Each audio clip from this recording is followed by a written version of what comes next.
You are listening to the Night and Day podcast, featuring the interview archives of Western New York music writer Thom Jennings. Thom has interviewed some of the biggest names in music and entertainment, and now you can enjoy these never-before-heard interviews. Here's your host, Thom Jennings.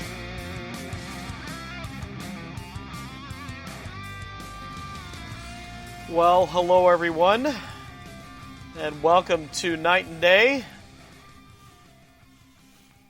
It's 11:42 p.m. on a Sunday night, and this is when it's quiet at my house, so I figured I'd take the opportunity to post this interview. My buddy Daryl Bergio and I were talking Saturday about an interview I did with Eddie Money. I interviewed him a few times, but this is the one I figured I'd dig out and put up, with Eddie's passing recently. And the sound quality's not the best, but you certainly can pick up on what Eddie's saying. And I had not listened to it in a long time. It was recorded back in 2012, so you're looking at 7 years now since I've listened to it. I would have listened to it at the time to pull some quotes out of it and do a preview piece for the concert that was coming to town. And this was for a concert that he was doing in Lockport, New York. And if you're not from the area, Lockport is a town that's it's near Buffalo. I guess its bad claim to fame is that Timothy McVeigh went to school there and came from there, but the better claim to fame is that it's called Lockport because they have this flight of, I believe it's a flight of 5. They have 5 locks as part of the Erie Canal. So it was the biggest challenge for the engineers when they were designing the canal. And basically the lock system, not to bore you, but works to take one level of sea level and bring it up to another sea level or something. That's overly simplified and may be entirely wrong. I don't know. But that's about it. But either way, Eddie was a guy that I was able to meet in person, interview, see multiple times. I was talking to my oldest son, Tim, today because today's his birthday, September 15th, and he was one of those guys that Tim and I had seen together multiple times. And I think pretty well everyone in my family, with the possible exception of my mother, has seen him as well. But he was here a lot. Eddie Money, I use this term or description, with all due respect. I mean, he was like Applebee's. You go to Applebee's, you never get a bad meal. I mean, it's never anything that's incredible, but it's never bad. And Eddie's shows were always, they were always entertaining. They were always a lot of fun. And he was a great performer. He was he just enjoyed what he did. And the last time he came to town was, I think it was maybe 2 years ago. Could possibly have been 2018. And he was in Batavia, New York, which is a town in between Buffalo and Rochester, New York. And the manager for Lou Gramm had known Eddie, because I guess Eddie and Lou had done some work together. Lou Gramm's the lead singer of Foreigner, and from the Rochester, New York area. And he had said to me at the time, he said, Eddie looks sick. He just doesn't look well. And I guess that was the case because Eddie passed away, and I know that there were reports of his cancer diagnosis recently. But and it's always weird because it's not like Eddie Money and I hang out at a bar together and drink, and we didn't send each other birthday gifts or anything like that. And I'm fairly certain he has no clue who the heck I am. But he was a nice guy, and he was really, really good to his fans. He treated them very well, and in spite of his personal struggles with drug addiction and alcohol and all that stuff, he overcame all that and was able to entertain a lot of people. So I will definitely miss him not coming around on a semi-regular basis. He was certainly somebody that I took the time to see, and one of my favorite albums of all time is an EP called "Unplug It In," and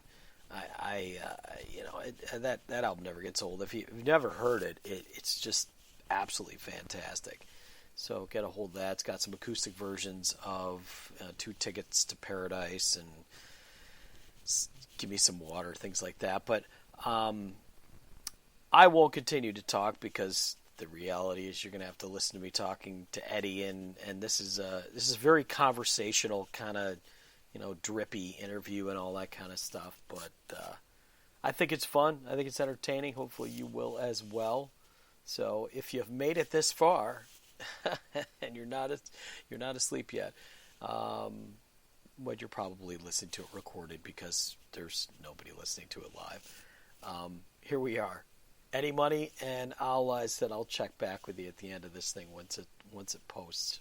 I think I'm in love, 2 tickets to paradise, want to go back, I'll get by, let me in. I mean, the list goes on and on. We sold a lot of records. I sold 27 million records. I should have saved the money. Who knew, huh? It's interesting you mentioned I want to go back. Yesterday I was sitting down with a guy named Richard Page. Oh, yeah, okay. I know Richard. Where was the name, Richard, though? Yeah, he's, I believe he wrote, it's a guy from Mr. Mister. I believe he wrote I Want to Go Back, didn't he? No, he wrote another song we did. I can't remember which one it was. But yeah, Mr. Mister was really a good band. They were together, yeah. A little on the Christian side for me, but they were good bands. Yeah. So what are you doing with yourselves now? You're busy touring as usual? Well, I got 5 kids. I'll do anything to get out of the house. Right now I'm shooting a Geico commercial, and I'm getting ready to do an Axe deodorant commercial. So I dropped it out 17 fucking pounds, which I don't think I was that fat to begin with, but, I told my wife I loved it. She said, "Get off me." So, she said, "You look fat on TV." I said, "What are you talking about?" She says, "Well, the video camera." I said, "Somebody, the camera puts 10 pounds on you." She says, "How many cameras did they use?" That's bad. How long have you been married? Oh, we've been together for 25 years.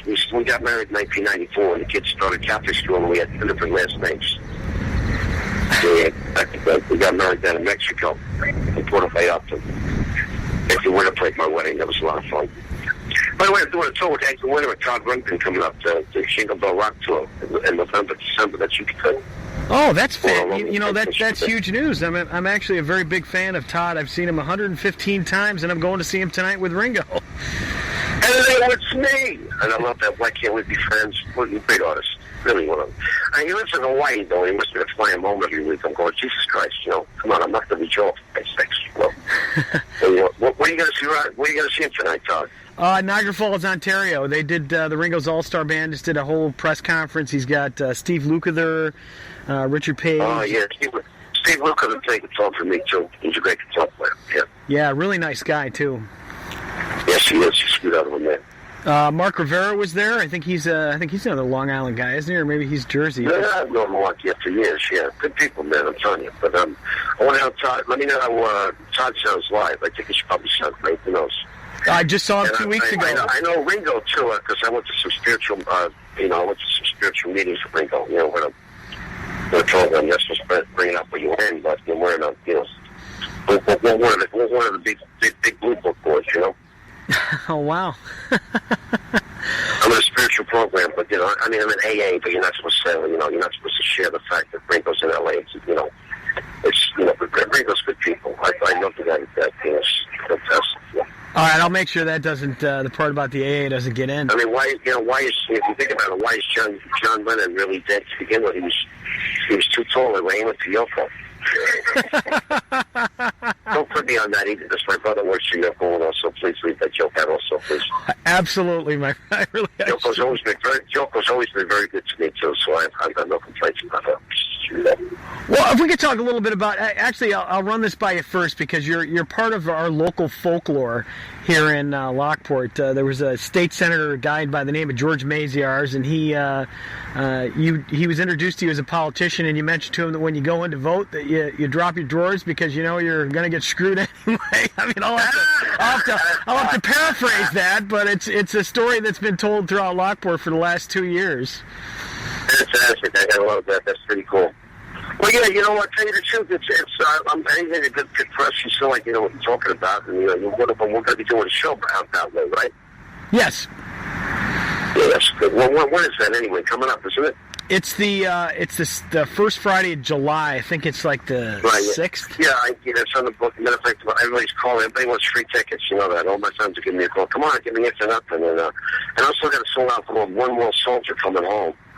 And we donate all the proceeds actually to the Fallen Heroes Foundation, which is these kids coming back with these head trauma injuries from Iraq still and Afghanistan. And, all our proceeds with One More Soldier Coming Home. It's a great single. You could probably download it on the Eddie Money back to that. It's a great, beautiful song. Oh, I'm also still trying to raise money for my kids, the Elizabeth Glacier Pediatric AIDS Foundation. These kids are born HIV positive, and due to the advancement of medicine, these kids are doing a lot better than they were 5 to 6 years. Nothing worse than getting a septic because of parents as a kid, but due to the advancement of medicine, these kids are doing so much better with the born HIV positive than they were like maybe 6 or 7 years ago. So, I'm supporting some really good causes. The Elizabeth Glacier Pediatric AIDS Foundation. I'm out there signing shirts for the kids every night, so it's really a lot of fun. Yeah, and now your audience, it's interesting. I'm in a cover band. We actually do "We Should Be Sleeping," which is one of my favorite songs ever. Great tune, yeah.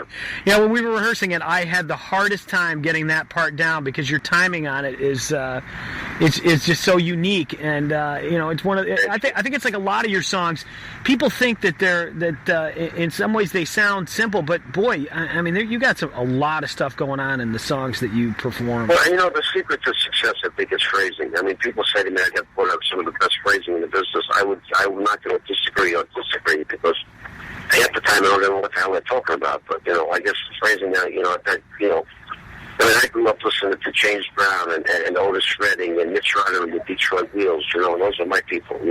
Or like Felix Cavallari from the Young Rascals. Come on, I'm a Long Island boy. What do you want? And I mean, at what point did you? I mean, you took a big leap of faith, didn't you? You were a police officer, and then you decided to go into the music business. Yeah, I mean, I couldn't see myself in uniform for 21 years. And my father was such a fucking grump. He was patrolman of the year when I first went on the police department. And my captain let me grow my hair long because his son was on locked in, and my father couldn't stand the fact that my captain let me grow my hair long. And the old man, he was ready to take a break. If you can't beat you up with your hands, he'll take a stick to you. The fucking, my old man was a tough cookie. I mean, I love him to death. He's gone now, but he was very strict. Irish Catholic, you know what I'm saying? Oh yeah, I'm Irish Catholic myself. I mean, my grandfather came over from County Mayo, and my father used to tell plenty of stories about the Irish Catholic way, if you will. You got that right, and they used to call Guinness mother's milk. Don't forget that. I still do call it mother's milk. You gotta love that shit. Well, I was drinking 3 years ago. Everybody's happy but me. I'm only teasing. I get out there and go, live from Benny Tortoise for the Eddie Money Show. But you know what? I'm keeping my weight down. My voice sounds great. I'm smoking Rowleys and shaping up the coupons for a chest X-ray. Now, when are you presently touring with your daughter? I mean, that part of the show where your daughter came out front was wailing those blues songs was just a real highlight for me. She's really good, but she's just she got a DUI last year. And she's been hanging around with a bunch of fucking assholes from Hollywood. I took the car away. I'm not going to give her a car back. She's like a young Eddie Money, She's just, she's party central. And, I just, talk to her, I don't want her down there, smoking methadone and glass pipe and all that other shit. And these kids are fucking into it. And these kids, a lot of these kids, too, come from, nice, prominent families.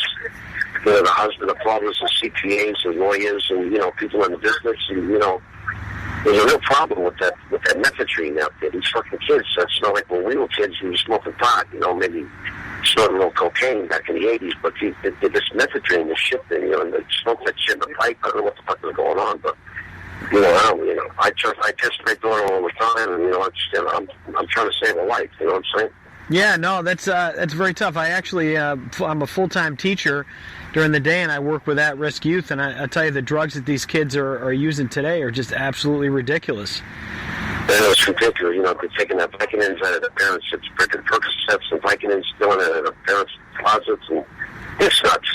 Then you see it firsthand. I don't have to tell you about it. Yeah, you know exactly what's going on. Well, I tell you, she's blessed to have a dad who's doing what they have to do because so many people look away from discipline. They don't think. Well, I tell you, when I got married, I quit smoking pot. I quit drinking because I didn't want my kids growing up think that father was a fucking pothead or a drunk.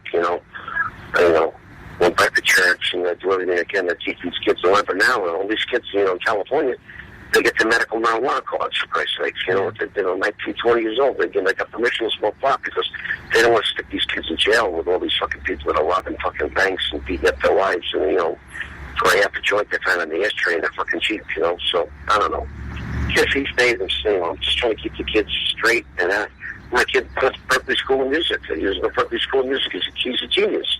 Right. He's got no common sense at all. He's just quit fucking school, and now he's at the dubstepping. He's trying to make a dubstepping record. I don't know what the fuck that's all about. But you know what? What am I going to do? I wanted my kids to be dentists, doctors, lawyers, agents. No, they don't want to be, it's a little, we're going to be famous. I said, I didn't know you're going to be famous. In fact, you made it, and you're not Billy Joel.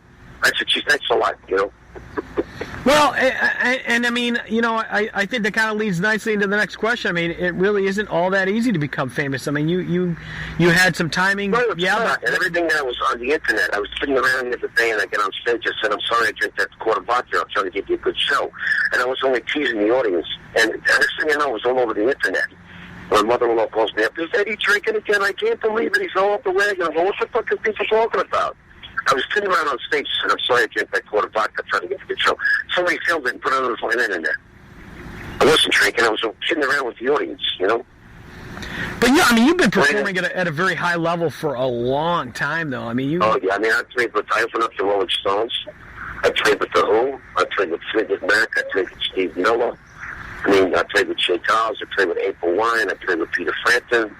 I played with Styx. I played with Ario Styx. Nobody lets me open them up because I kick everybody's ass. Me. For me, it's all battle of the bands. I go for the throat, man. Fuck that. Well, you've got a lot. I tell you, I've listened to in the last few weeks. I don't know if you ever go to the Wolfgang's Vault website. Oh, fantastic. Isn't that great or what? I love that. God, I could live on that site. And they've got some vintage Eddie Money performances. But in all honesty, you still sound that great. You know what? I try to keep my voice together, I work out the gym right now. I'm doing like fucking 300 sit-ups today with a 30-pound weight on my fucking head. So the sit-ups, and they do fucking, I'm on the treadmill. I ain't jumping on the treadmill because you jump on the treadmill, you do a quick jog.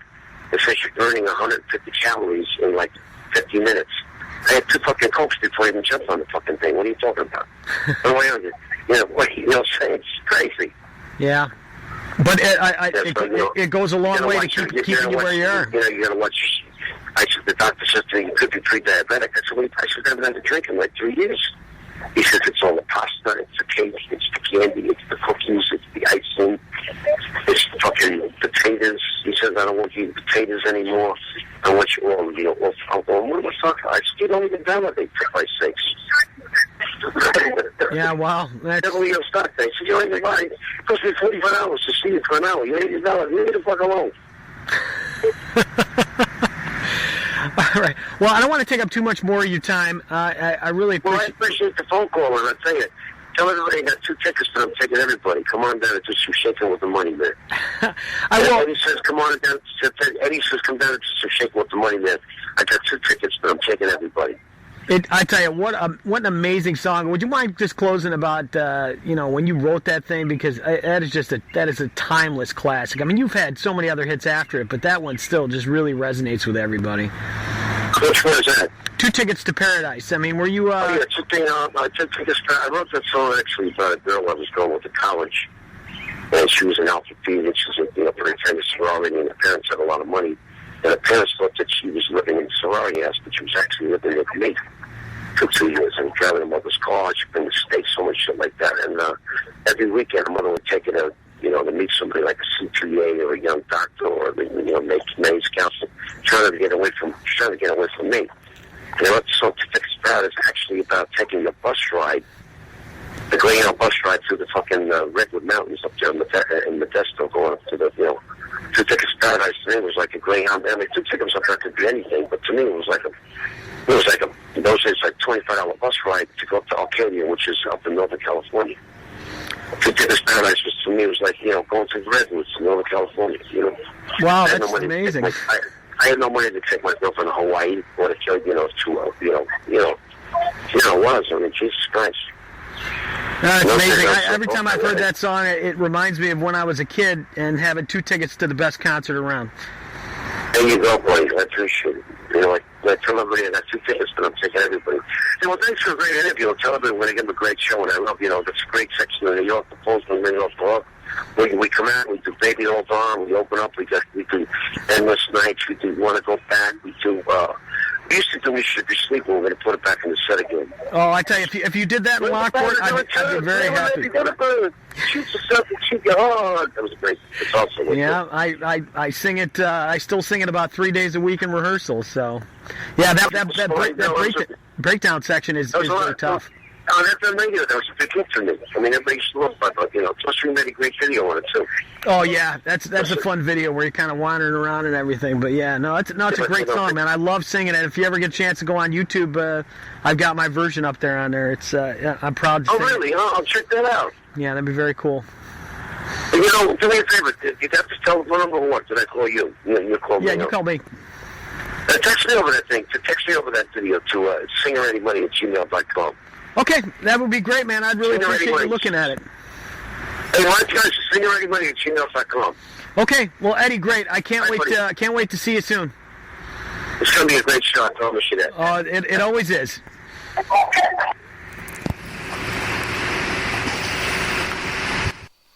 Well, anyhow, there you have it. And it was funny. I was thinking about it as we were getting to the end. I'm like, wait a minute. I think he gave me his personal email address, which he did. But I suppose at this point it's academic because if he emailed him, somebody's probably covering his email address. But so I was able to send him over that link to the YouTube video, and he watched it. So that was pretty cool. And again, it kind of goes back to what we were talking about at the beginning of the program, is that Eddie Money was he was a nice guy. So. Definitely be missed, and hopefully, if you're one of the diehard fans, maybe you got to hear some stuff that you didn't get to hear before, and if you're not, well, hopefully it was entertaining as well. I've got some other stuff I wanted to thank Step Out Buffalo. They had put up a link of locally produced podcasts, and they linked to Night and Day, the podcast, which is really nice. I still don't have any official sponsors, but it's still cool for people to promote the show for me, and we did wind up getting some decent traffic because of that. And if you could put up some reviews on Apple Podcasts, share, subscribe, any of that kind of stuff, go back in the archives, I would certainly appreciate it. There's a couple shows that are a little rough, but we got some other ones that aren't so rough and whatnot. But either way, until next time, this is Thom Jennings from Rochester, New York area, Buffalo, New York area, Western New York, Niagara Gazette music writer, signing off and saying thank you very much.